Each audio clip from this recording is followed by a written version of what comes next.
Hey guys, welcome back to the channel. Welcome back to the Beehive. So we are out here today enjoying the weather. I just love it when the weather starts changing and spring is here. It's starting. My Bradford pears actually have buds on them. So I know that spring is really close. But today, a few things. We got a very small Dollar Tree haul. And also I wanted to kind of show you my water harvesting is complete, and I did my first harvest this year. And I also want to give you an update on our mini little greenhouse that we built well over a month ago now. Not really built, but put together, you know what I'm saying. Anyways, let's go ahead and start off with our Dollar Tree haul.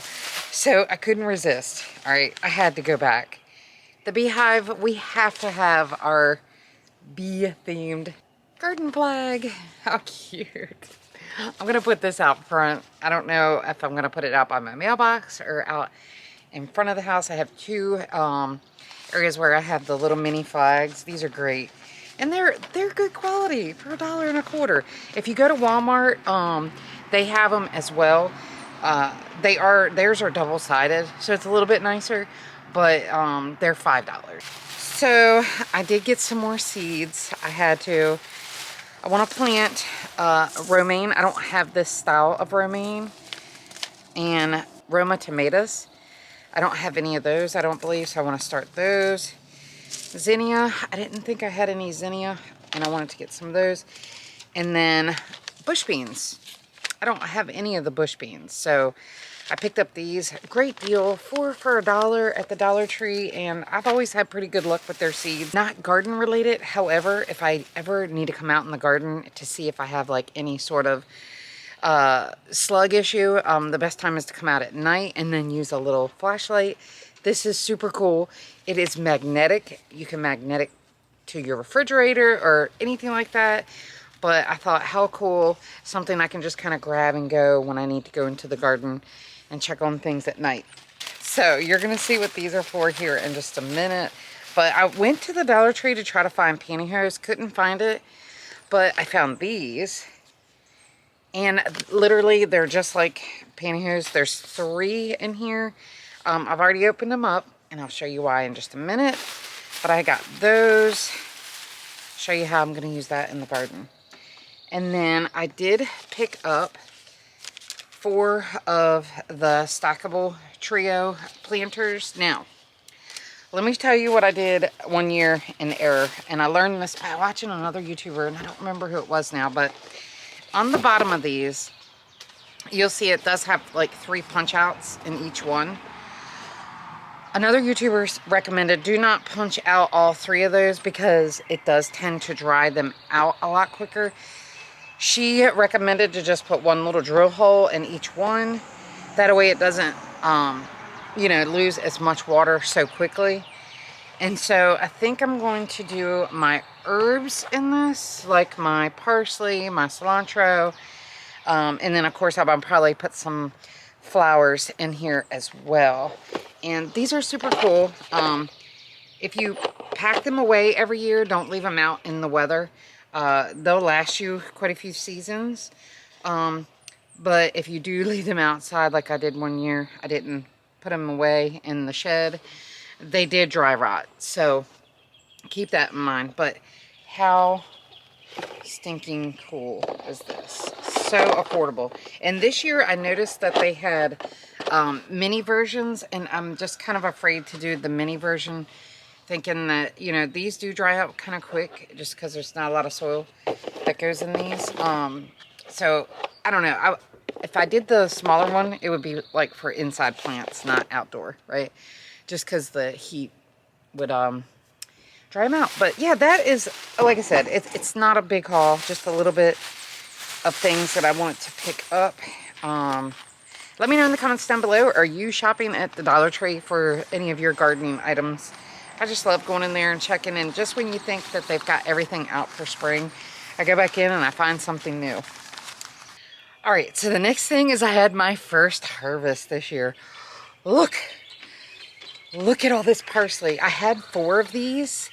There's 3 right here, But I have 4, and I took one over to my neighbor. He was getting ready to leave for church, and he said that they were cooking today at church, and he would take it and use it in the food they were preparing for church today. So how cool is that, right? But I'm kind of sad though. I'm harvesting all this because I got to get rid of my planter box. It's just falling apart, and I'm going to move everything into a new location this year, and so I wanted to go ahead and harvest it out. I don't know if I'm going to dry it. I'm going to use some today in some meals that I cook, but parsley is just so good for you. It's got a lot of great health benefits, and the cool thing about this is my last year's harvest. Can you believe that? Last year's planting, and it's already come back this much already. It's crazy. But anyways, I got to dig all that out of my planter. I'm a little sad about it. All right, so here's my planter, and I don't know. I don't think I can like replant these into a new pot. I think I would damage the root system, but anyways, look how much of it grew back. I've already cut a lot of it, and I do have some other things that are coming back from last year. There's some dill, and I cut this back last night. Look how beautiful this is. Look at the root on that. Look at the stem. Sad. I had to go ahead and cut the leaves off of my kale last night because I was having a little bit of infestation with the white moths. I don't know if you can see them flying around. They're still, like, there's one there. And I read that if you have like a pretty bad infestation, the best thing to do is to clip all your leaves off and spray it. However, I'm going to be digging that one up and probably tossing it and taking this box apart and everything, but I wanted to burn the leaves so I can just pretty much get rid of them out of the backyard anyway. So, yeah, I gotta get rid of my box. I'm sad. You can really see them flying around right now. If I see them. My other exciting little project that I've been doing for the garden is my water harvesting. If you've been following along and have been watching my updates in some of my previous videos, well, it is done. It is complete, and I'm excited. So here it is. A friend of mine gave me that gutter. It was free, right? It doesn't go all the way to the end, but let me just tell you. So it rained yesterday, and you can tell where the water is if you put your hand on here. It's really, really warm, right? And as you go down, right about here, it's cold. So I know for a fact that's how much water. It's halfway filled up already. All right, so in my Dollar Tree haul, you seen I had got the hairnet. This is what I wanted it for, to cover up this hole, okay? And it drops in there, and look at the dirt that it catches. You can just kind of pull that out, clean it, right? Push it back in. But you don't want to have a way for mosquitoes to get in there and kind of infest, right? You don't want like any sort of mosquito infestation. So not only does it protect you from that, but it protects from any debris that is coming off of the top of the shed. If that does wear out, I have 2 more because it was a 3-pack. Perfect, just zip tied on. Let me show you it in action. I sent my friend a video. I was like, look how cool this is. And they were like, that is really cool. So I will leave a link in the description below on the faucet that we used. It does come with like a drill bit that allows you to drill the exact size hole that you need to put this in.